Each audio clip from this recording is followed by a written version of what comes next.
Welcome to the Rated Rabbi Sports Card Podcast, where sports cards and pop culture meet the 1984 All-Star Game. I am your host, Rabbi David Spinrad, and welcome to episode 10, introducing the National League. Where have we been so far? Well, we started with the why. What the heck am I doing in my basement talking to myself about baseball cards in a game long forgotten? Well, I'm collecting a PSA master set, an 80 card master set of said long forgotten games, 60-man rosters, 10 from the coaching staffs, 2 honorary captains, 2 first pitches, 5 announcers, and in the seats, the Yankee Clipper Joe DiMaggio making 80 cards. I'm almost there. I can't wait to share that finished set with you. Then we looked at the 84 tops in our second episode, the design. Not one of my top sets of the decade, but it's all right. Way better than 1981. I think you would agree. Then we moved on to those who were not there, missing you, the Hall of Famers, future Hall of Famers who were not a part of the festivities on July 10th, 1984 at Candlestick Park. Then we devoted a whole episode to Daryl Strawberry. That was one of my favorites. We then looked into the visitors' rosters, 2 episodes, dived into all sorts of minutia and arcana, and it was fun. And then we did whatever episode it was, episode 7. It was called You Never Know, dedicated to the one and only Joaquin Andujar. The last 2 episodes I focused on the National League rosters, and this one, episode 10, will take that NL roster home. Let's run down the lineup. Leading off for the National League, San Diego Padres leading the NL, hitting at 355 at the break.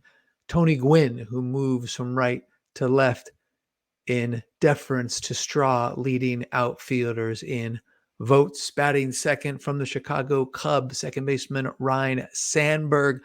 Batting third, I want to boo even before I say his name, from the San Diego Padres, the leading vote getter in the entire major leagues that year in the All-Star game, first baseman boo, Steve Garvey. Batting fourth, center fielder from the Atlanta Braves, 2-time defending MVP Dale Murphy. Sidebar on Dale Murphy. Byron had that little mole on his cheek.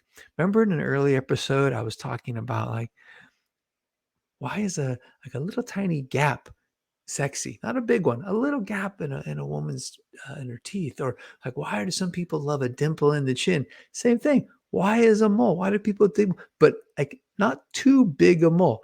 Actually, I wonder at what point does the mole go, oh, that's kind of sexy, little mole on her cheek, to too big? What's the diameter? Is it maybe 1 centimeter is pretty big. So it's a half a centimeter okay? Is it more than one? Ew, you should get a hair coming out of that thing.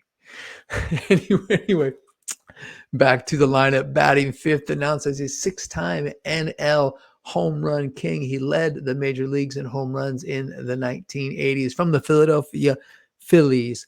Third baseman Michael Jack Schmidt. Batting sixth, Daryl Strawberry, playing right field from the New York Mets. Batting seventh, ultimately would be a 7-time NL All-Star MVP in 1981. He would win the All-Star MVP in this 84 Midsummer Classic from the Montreal Expos. The kid, Gary Carter, batting eighth, announced as a 4-time Gold Glover from the St. Louis Cardinals shortstop Ozzie Smith. Will come back because Ozzie runs that 4-time Gold Glove to 13 consecutive Gold Gloves in his career. We'll come on back to him a little later. And down in the home team's bullpen, warming up, starting for the National League from the Montreal Expos, a right-hander, Charlie Lee. 5 Hall of Famers in that NL starting lineup. You had Gwynn, you had Sandberg, you had Schmidt, you had Gary Carter, you had Ozzie Smith. We're not going to focus on any of them today. Instead, we're going to focus on two players who really helped to define the eras in which they played, although neither made it to the Hall. I'm talking about, of course, first baseman Steve Garvey and center fielder Dale Murphy. I cannot overstate to you how hugely popular Steve Garvey was during his playing career. Year in, year out, he would lead in votes at the All-Star game. He actually, check this out, he ends up being a 10-time All-Star in his career. Let's look at some cards, shall we? That one up top, that's his 74 tops. Garvey makes the All-Star team. Garvey is actually an All-Star starter as a write-in in 1974, only the second player in the history of All-Star balloting to be written in as a starter. The first for the Atlanta Braves in 1970 was Rico Cardi, but this one belongs to Garv. Not only is he a write-in All-Star in 1974, not only does he play in the World Series on the Dodgers against the Oakland A's, Steve Garvey is your National League most valuable player. He wins one MVP across his career.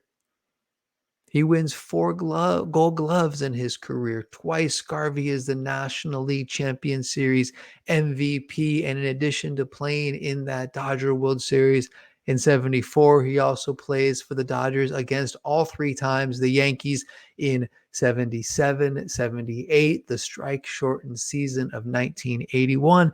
And then, of course, he'll play with the Padres against the Tigers in the 1984 World Series.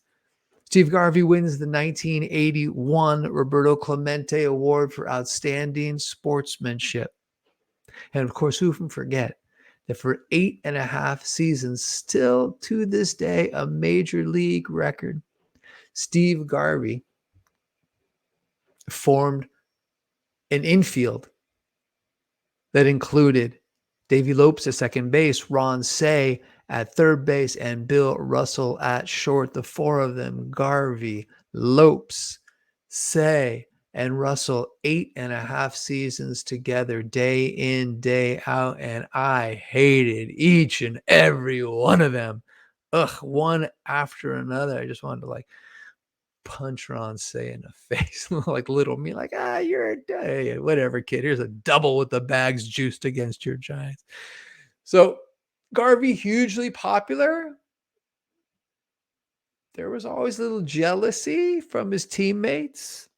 And they also sort of doubted his authenticity. Some said that he was a bit of a phony to get the attention from the media and from the fans, and led to endorsements. They thought he was a little bit of a phony. Who knows? Came to a head in 1978 in the clubhouse. Don Sutton went after him. They just had been getting out. They say Garvey's getting all the attention, and it was just bad blood. They get into a brawl in the clubhouse. Steve Garvey throws Don Sutton, perm and all. Check out the 78. That's a perm. Throws him perm and all into Tommy John's locker. And in a detail that I was surprised anybody would have taken the time to count, it is said that there were 96 baseballs in Tommy John's locker, and all of them came spilling out. You imagine Garvey and Sutton as like a little country club brawl between the two of them. Was not in doubt. What there cannot be any debate in regards to is the shield on the 1978 tops is supreme. It is the very best all-star emblem of all time, better than any banners. The red, the white, the blue, the red denoting NL or AL, the white, just pure, beautiful, all-star. And at the bottom, the pitcher, the first baseman, the outfielder, whatever is said position. Oh, so good. Anyway, after the 82 season, the Dodgers decline to re-sign Steve Garvey. He leaves as a free agent, signs a big contract with Ray Kroc. Jack McKeon is the GM. Jack McKeon will come down and actually take over in the dugout as manager, lead them to that 84 World Series. So Garvey leaves the Dodgers, gets 5 years, $6.6 million, goes over there very early in the season.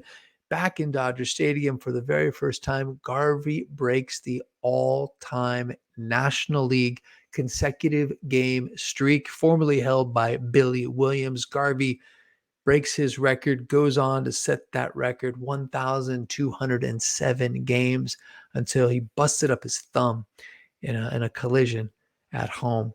So Garvey becomes a team leader in San Diego. He was always one in LA, but it's different. He's a veteran in San Diego. They look to him. They respect him.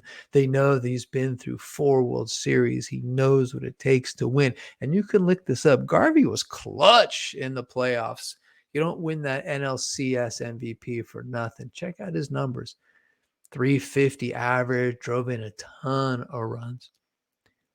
1984, it all starts to come together for the Padres. They add players like Carmelo Martinez, remember him? And they win the West behind great lineup. So they go into the NLCS. They're playing the Chicago Cubs. They're down 2-0. They fly across from Chicago out to San Diego. They land at the airport, and everyone is there. They're down 0-2. There's not a lot of sports highlights in San Diego history, and everyone is wearing these Cub Busters. What's the biggest movie? 1984. Come on. Ghostbusters. So they're all wearing Cub Busters t-shirts. They made a song. Who you gonna call? Cub Busters. It's not up there with the Super Bowl Shuffle, but I remember that for some ridiculous reason. I can't remember my anniversary or the birthdays of my kids, but I remember the Cub Busters theme song, San Diego Padres, 1984. Anyway, Cubs traveling to San Diego, returning home. Oh, such a beautiful city. Game 3, Kevin McReynolds hits a big home run. The mustachio greatness of Eddie Whitson carries the day. Padres win Game 3, now down 2-1. Game 4, they come back. And this is one of the great moments in Padres history. In the third, Garvey hits a double, drives in Alan Wiggins. So Alan Wiggins, leadoff hitter, could fly, stole 60 bases, I think, in 1982 or 83. Alan Wiggins was a spark plug, but Alan Wiggins, unfortunately, had a drug problem. And Alan Wiggins died of AIDS, 1990. Now, interestingly, when I was in college, I went to UC Davis, and I played football with and was a roommate, shared an apartment with Alan Wiggins's younger brother, Keith Wiggins. And I remember when Alan Wiggins died, and I remember Keith going down to LA for the funeral. It's so trippy. Think about that now, like what a thing that was. It was just like my roommate's brother died of AIDS, and he used to play baseball, but it was Alan Wiggins. Plays a big part on this 84 team. Side note, did you know that only 2 players went to Alan Wiggins' funeral? The first one was Lee Lacy, who was a teammate of his when he played with the Baltimore Orioles. The second one, the subject of this segment, Steve Garvey, was a mensch. Garvey went to Alan Wiggins' funeral, and that deserves to be mentioned. So anyways, Garvey gets that double, drives in. Wiggins in the third, comes up again in the 5th, base hit, drives in another run to tie it in the 7th after an intentional walk to Tony Gwynn. Garvey gets another base hit, another RBI. Gossage comes in the 8th. Back then, closers pitched more than an inning, comes in and blows up the blows up, loses the lead. Game is tied.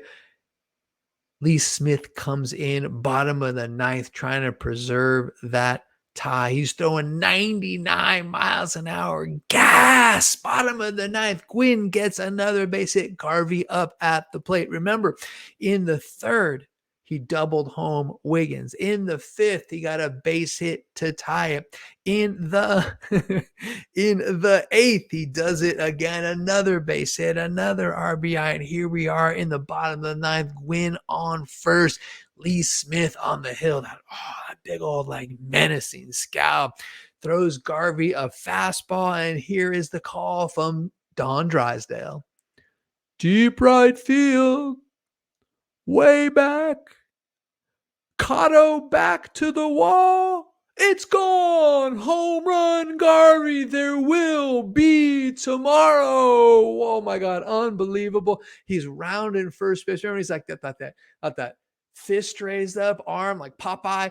That dude has some not only like big forearms, but like also rather hairy forearms. I remember Garvey had like the furry hair arm. So he got the arm up, not like, Heil Hitler. He's got the like a fist, thank God. He's running around the base, comes in.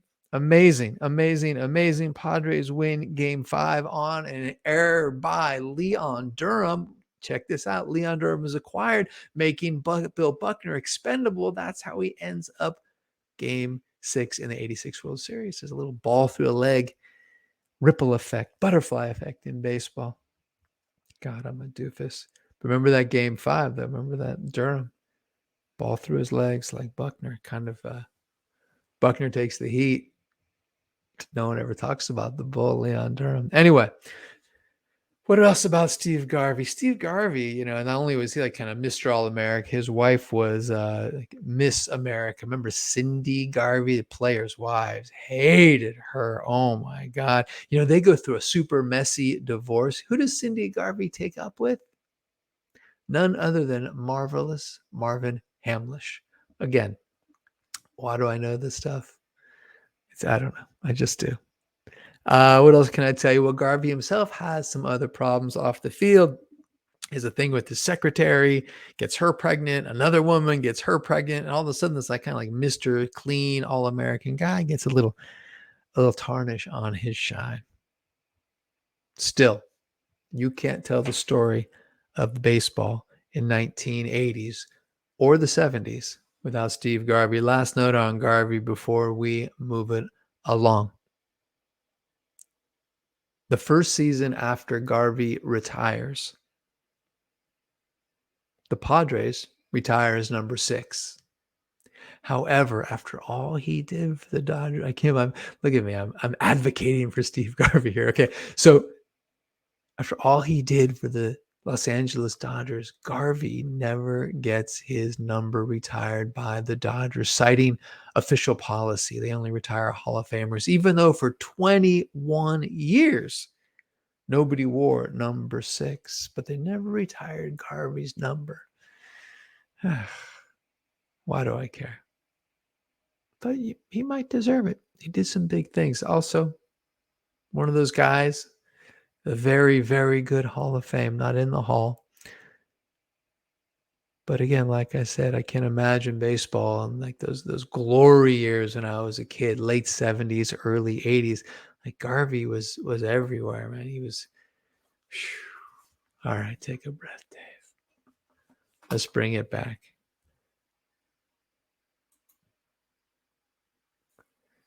What do you remember about Steve Garvey? He was clutch. Darn good player. Squeaky clean. As a Giants fan, he was wonderful to hate because my most hated team, and he was just like a very hateable guy. And nevertheless, all right, let's move on to someone I don't think anybody has ever hated, and that is Dale Murphy. Murphy has an awesome peak. Yeah. Two-time MVP, 1982, 1983, five-time Gold Glove winner, 82 to 86, four-time Silver Slugger, 82 to 85. I'm a sucker for the hardware.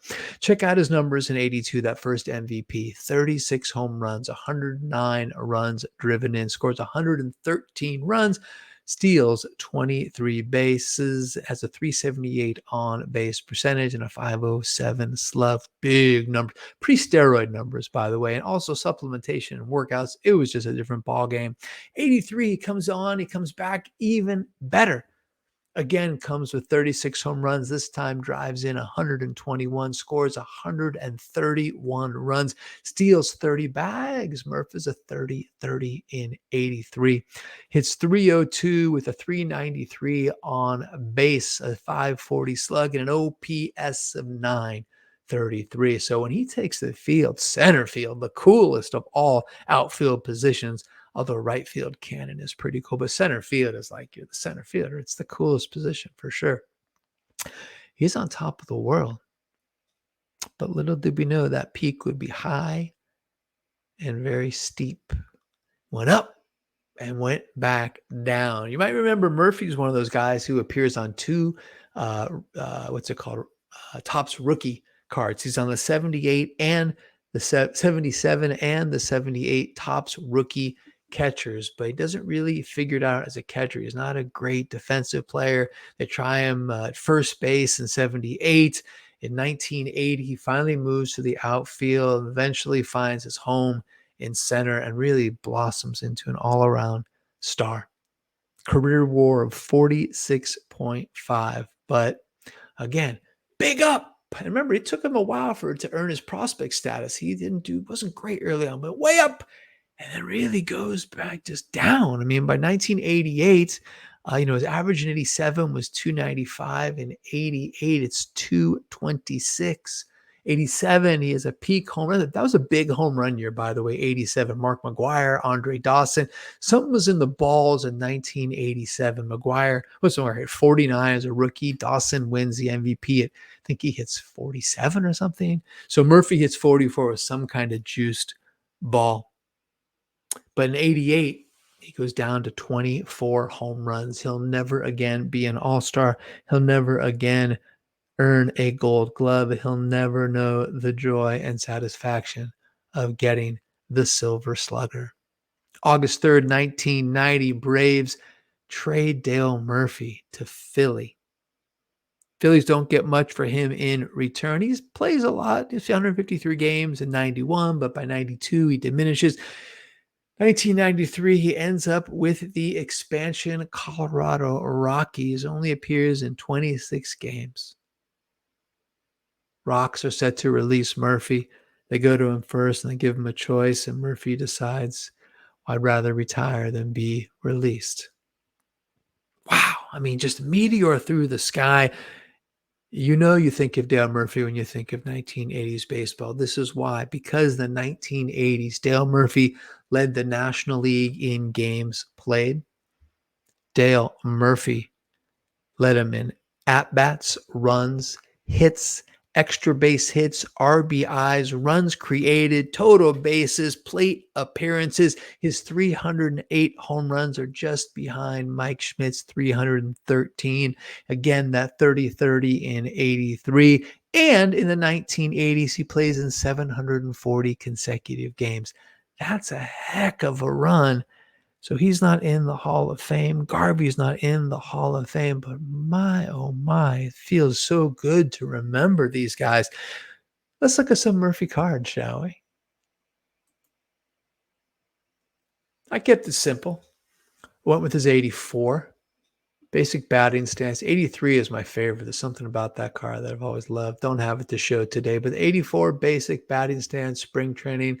I like the number 3 on the shoulder, that look. I had a little fun. I wanted to bring two other cards. We've got his 86, two combo cards, two 86 Fleer super special stars, or is it special superstars? Whatever. The first one is that Braves dynamic duo with Bob Horner. I always liked Bob Horner. Kind of like a little like hungover, playing third, like a little burly. Remember that year he hit 4 home runs in one game? That actually was 86 because there's an 87 Fleer, that nice light blue Fleer when he's holding the balls and it says count them 4 in one game. That's 87. Got to find that card. And then the other card gets both of our subjects on a single frame, right? You've got Dale Murphy and you've got Steve Garvey. Look how short Garvey is compared to Murphy. And I'll be honest, if you know me, you know I love the Cobra. So I couldn't resist putting a little gratuitous Dave Parker on the screen there. So Parker was sober and had this great rebound with the Cincinnati Reds. That's a nice combo card. Dale Murphy, Steve Garvey, and Dave Parker. Cobra gonna get ya. So one more thing I want to say about Dale Murphy before I get out of here. I always really, when I was a kid, really admired his clean living, right? Like he just was this total mensch. I remember going to Cal State and him coming out where the players' lot that was fenced off. He'd come to the fence and he'd come out with us and he would sign all of our autographs. So just such a nice guy, like genuinely cared about kids. And I've heard that just as all throughout. Anyone who's ever said that about Murph said he's just a great guy.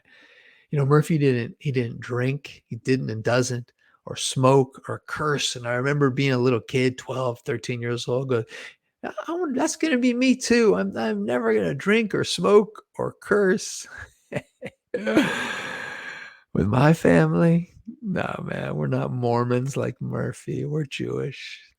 Drinking, smoking, cursing, that might be in the DNA. Still, I love Dale Murphy, one of my favorite players when I was a kid. Wins the Lou Gehrig Man of the Award in 85, shares the Sports Illustrated Sportsman of the Year in 87. Like Garvey in 81, Murphy wins the Clemente Award for sportsmanship in 88, never gets to the Hall. His candidacy peaked in 2000 when he gets 23% of the vote.